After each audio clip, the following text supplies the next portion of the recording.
Minister, you're very welcome into the Chamber.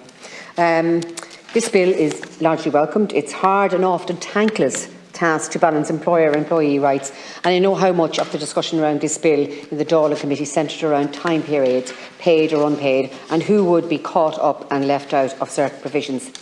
There are those who'd tilt the scales entirely in one direction and force employers to pay time and a half to a worker who's out sick for 3 days, putting the entire country out of business. Likewise, I'm sure some other rights love nothing more than to flirt with the opposite extreme and erode workers' rights to flatten profit margins.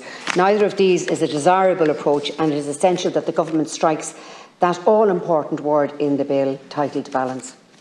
To that end, it would be of extreme interest and importance to analyse and appraise the impact of this bill on our working economy once it has been enforced for some time. I wonder if the Minister might speak to that and what plans there are for that assessment to be carried out, so that we can revise some of the timings of this bill if needed.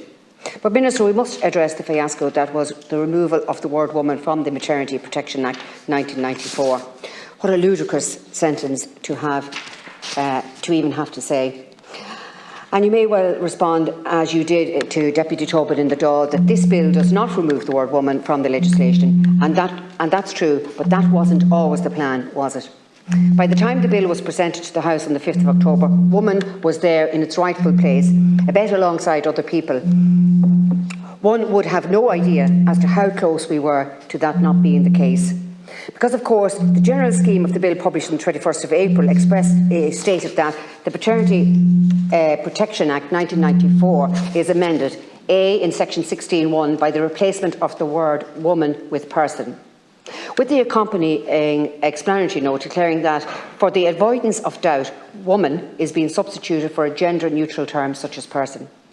That was the plan by your department, Minister, and presumably you and I have no reason to believe that that would have changed had I not flagged it in this chamber on the 6th of June. Once people got wind of this coming down the line, a national dialogue was kick-started, and we had 3 days of back-to-back coverage on the national broadcaster, because Joe Duffy quickly saw how passionate the women of Ireland are about themselves, each other, their identities and history, and all that comes along with being a woman and being recognised as a woman. This level of honest discussion had many progressives touching their pearls and reaching for the smelling salts. So aghast were they that both sides of the debate would be given space to talk by our national broadcaster. Indeed, the national conversation that opened up was decried in this very chamber. But it seems that at least one person was paying attention, and whether that was yourself, Minister, or an official in your department, you can be sure that those few strokes of the pen that turned head 12 of the general scheme into section 16 of this bill saved your government even more of a PR headache than you may think.